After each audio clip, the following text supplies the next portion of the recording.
Hello guys, आप सभी का मेरे चैनल में स्वागत है। आइए, आपके द्वारा सवाल पूछा गया था, उसका जवाब मैं देने जा रहा हूँ। ठीक है, अब सवाल क्या है आप मेरी स्क्रीन में देख सकते हैं। ठीक है, लेवल 1 2 3 4 5 6। ठीक है, ये डेटा है मेरे पास। ठीक है, आपको रिजल्ट में ये दिखेगा, आपको रिजल्ट में ऐसा चाहिए। कहने का मतलब है लेवल 1 में आप ध्यान से दिखेगा, ए के बाद क्या है, ब्लैंक है, जी के बाद क्या है, ब्लैंक है। ठीक है, आपको ऐसे नहीं चाहिए, एक के नीचे एक के नीचे एक। करेक्ट है। ठीक है, ए जी ई, सेकंड में E R A, E R A. कहने का मतलब है ब्लैंक जो भी एंट्रीज है उनको स्किप कर देना है, जो डेटा पॉपुलेट हो रहा है बिल्कुल आपको ऐसे चाहिए। ठीक है, तो ये आप कैसे कर सकते हैं। ठीक है, जिनको इसका आंसर मालूम है वो काफी अच्छी बात है, कमेंट सेक्शन आपके लिए है, वहां पर जरूर दीजिएगा। ठीक है, और जिनको नहीं मालूम है इस वीडियो को आप स्किप मत कीजिएगा, लास्ट तक जरूर वॉच कीजिएगा, आपको बहुत कुछ सीखने को मिलेगा। करेक्ट है। और मैं आपको बताना चाहूंगा वीडियो स्टार्ट करने से पहले, इसको आप एक्सेल में एक ऑप्शन होता है वहां से भी कर सकते हैं और एक फंक्शन से भी ये इजीली कर सकते हैं। ठीक है, सबसे पहले आपको बताता हूँ टाइप नंबर 1। ठीक है, एक काम कर लीजिएगा, उसके लिए आपको एक काम करना है, इंटायरली डेटा सेलेक्ट करना है। आपने सेलेक्ट कर लिया, उसके बाद आपने कीबोर्ड से प्रेस करना है Ctrl+G। ठीक है, मेक श्योर कीजिएगा कंट्रोल को होल्ड करके रखिएगा।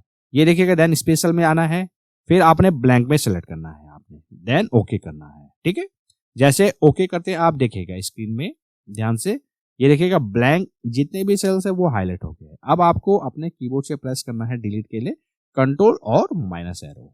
ठीक है, मेक श्योर कीजिएगा कंट्रोल की को आपने होल्ड करके रखना है। ठीक है, सबसे पहले कह रहा है लेफ्ट, लेफ्ट हमें करना नहीं है, देन अप, इंटायरली हमें रो डिलीट नहीं करनी है, देन कॉलम डिलीट नहीं करना है, तो आप सेलेक्ट कीजिएगा इसमें option number 2, shift cells up. ठीक है, जैसे आप ओके प्रेस करते हैं, ठीक है, ओके आपने प्रेस किया, ये देखिएगा करेक्ट है। ठीक है, ये आपने सीख लिया मेथड नंबर 1।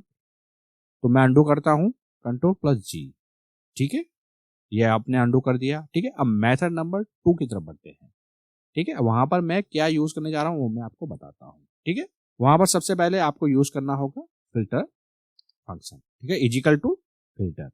और जो लोग भी ये सोच रहे हैं कि फिल्टर फंक्शन हमारी एक्सेल में है ही नहीं, आपको मैं बताना चाहूंगा, सबसे पहले अपने एक्सेल को आपने अपडेट करना है। ठीक है, अब कैसे अपडेट करना है इसके रिगार्डिंग मैंने एक पर्टिकुलर वीडियो बनाया होगा, उसका लिंक मैं डिस्क्रिप्शन में दे दूंगा, वो वाला वीडियो आप वॉच कर सकते हैं। ठीक है, फिल्टर आपने लगाया, सबसे पहले कह रहा है एरे, एक काम कर लीजिएगा, रेंज को आप सेलेक्ट कर लीजिएगा आप।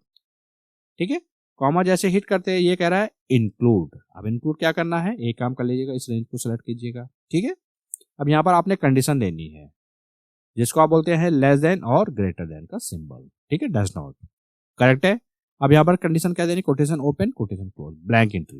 ठीक है, अब तीसरा पैरामीटर ये ऑप्शनल होता है, आप इसे यूज करो या ना करो।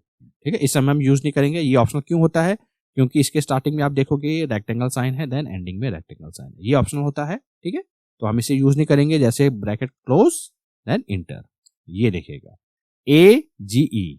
ठीक है, ए जी ई, लेकिन यहां पर आपने स्किप कर दिया ब्लैंक को।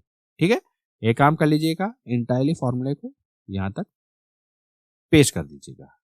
ठीक है, आपने यहां पर पेस्ट किया। अब देखिए, ये आपके पास रॉ डेटा है, रिजल्ट में क्या आ रहा है, जैसे आपको रिक्वायरमेंट थी। ठीक है, तो इस तरीके से आप ये वाला फंक्शन यूज कर सकते हैं। ठीक है, आज आपने सीखा होगा कि कैसे आप ये अचीव कर सकते हैं 2 तरीकों से। अगर इसके अलावा भी आपको पता है वो काफी अच्छी बात है, उसके लिए आप कमेंट में जरूर मेंशन कीजिएगा कि कौन सा वाले फंक्शन से आप ये वाला अचीव कर सकते हैं। ठीक है, अगर आपने वीडियो यहाँ तक देख लिया है तो वीडियो को जरूर लाइक कीजिएगा, इससे हमें काफी मोटिवेशन मिलता है। और ये वीडियो जो हो सके वो ज्यादा से ज्यादा लोगों के साथ शेयर कीजिएगा ताकि उनको भी सीखने का मौका मिले। मिलते हैं नेक्स्ट वीडियो में।